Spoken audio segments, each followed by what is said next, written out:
네, 안녕하세요. 이비스 연기의 모든 작품 총정리의 총정리를 맡고 있는 강사 이승우입니다. 취나물이라는 작품을 같이 한번 분석을 해보겠습니다. 이 취나물 저도 참 좋아하는데요. 과연 작가는 이 취나물을 작품 속에서 어떻게 드러내고 있는지 같이 한번 분석을 해볼 건데, 아버지의 부재료라는 슬픔이 이 취나물이라는 작품의 이 주제예요.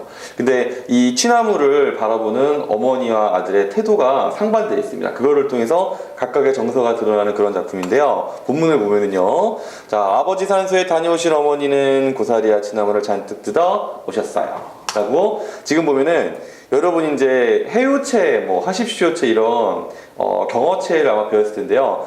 이 작품은 해요체가 굉장히 두드러지는 작품이에요. 뭐뭐 했어요, 뭐뭐 했어요, 몰라요, 했어요, 뭐 쉬었어요 이렇게 요자로 끝나는데요. 자, 이런 해요체는 우리에게 어떠한 분위기를 주냐면, 느낌을 주냐면은 조금 친근하고 다정다감한 듯한 그런 느낌을 주죠. 그리고 마치 이 말투는 이 화자가 우리에게 이야기를 제잘거리는 것 같은 그런 느낌을 조금 줍니다. 자, 어쨌든 그래서 지금 요 내용을 뒤 다시 보면은요. 자, 머리에 솔잎이 머리핀처럼 꽂혀 따라와서 마루에서 뽑아줬어요. 즉 어머니는 나무를 뜯어오느라고 지금 다른 주변 상황 신경을 못 쓰신 겁니다. 자, 근데 어머니는 두릅이 죄다 새서 아깝다고 몇 번이나 되풀이해서 무심히 떠난 아버지를 뭐 중얼거렸다 이런 말을 하는데, 지금 아버지 산소에 다녀온 어머니는 심경이 굉장히 복잡하겠죠. 그래서 사실은 그 복잡한 심경을 약간 감추고 싶었던 표현이 바로 이런 표현이에요. 괜히 아버지 때문에 지금 마음이 좀 안 좋은 상태인데 괜히 두릅 탓하면서 이렇게 얘기를 하는 겁니다. 자, 그리고 나서 가족 사진에 어머니가 한참이나 감전이 되어 있어요. 여기서 알 수 있는 어머니의 정서는 바로 아버지에 대한 그리움이겠죠. 그래서 어머니가 취나물을 다듬기 시작했는데, 어머니는 평소에 안 하던 걸 하십니다. 연속극을 원래 어머님들 엄청 좋아하시잖아요. 안 보세요. 왜냐면은 아버지에 대한 그리움이 더 크기 때문에. 그래서 이렇게 말합니다. 그 아버지는 제가 사투리 하니까 조금 이제 소름이 돋죠.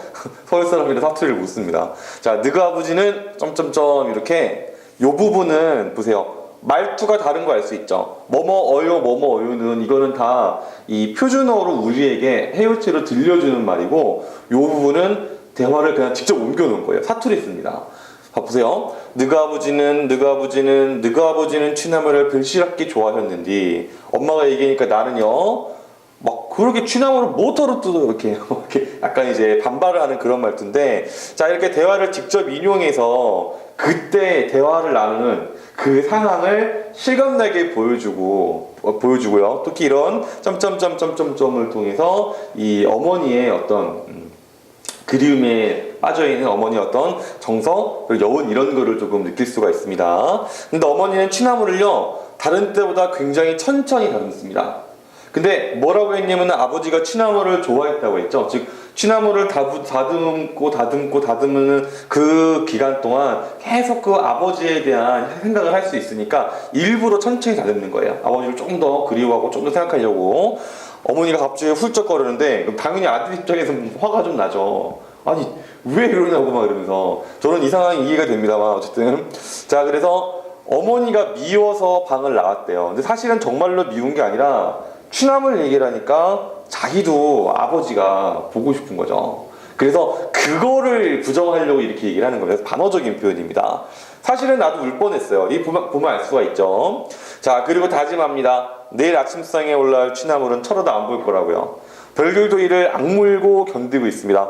선생님은 개인적으로 이 구절 보고 좀 마음이 좀 울컥했는데, 지금 자기가 사실은 취나물을 보고 아버지에 대한 그리움 때문에 마음이 너무 슬픈데 그걸 이를 악물고 견디고 있는 거예요, 자기가. 근데 이렇게 별들도 이를 악물고 있다. 이거 지금 우리 수능 특강 책이었네요. 수능 특강에서는 이거를 화자의 정서를 자연물에 투영했다라고 얘기를 했습니다. 근데 이거를 수능에서는 그냥 솔직하게 감정이입이란 말 많이 썼습니다. 여태까지 많이 나왔던 말이에요. 그래서 감정이입의 표현 기법이 들어가 있다. 감정이입의 조건은 제가 다른 강의 찍으면서 여러 번 설명드렸지만 한 번 더 드리도록 하겠습니다. 인간이 아닌 대상이 있는데 의인화가 돼요. 의인화가 되면서 감정 표현이 있는데 그 감정 표현이 특정 화자, 이 인물을, 특정 인물 있죠? 화자가 될 수도 있고 다른 대상이 될 수도 있는데 그 인물의 정서랑 동일하면은 그것이 감정이입이 된다. 이렇게 이해하시면 되겠습니다. 자, 그러면은 조금 더 정리를 해볼 건데요. 취남을 아까 큰 사진으로 봤죠? 좀 작게 있습니다.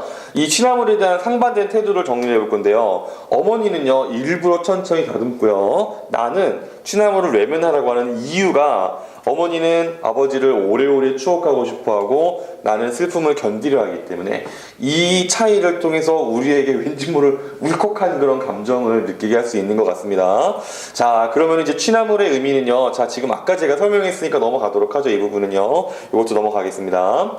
자, 기억에서 미음에 대한 설명으로 적절하지 않은 것 했는데 기억, 이거 책을 좀 보면서 하겠습니다. 제가 자, 기억은 취나물이었으니까 1번은 적절한 설명이고요. 니은, 솔잎. 어머니가 나무를 열심히 뜯었음을 당연히 알 수가 있겠네요, 이거는. 그 다음에 디귿.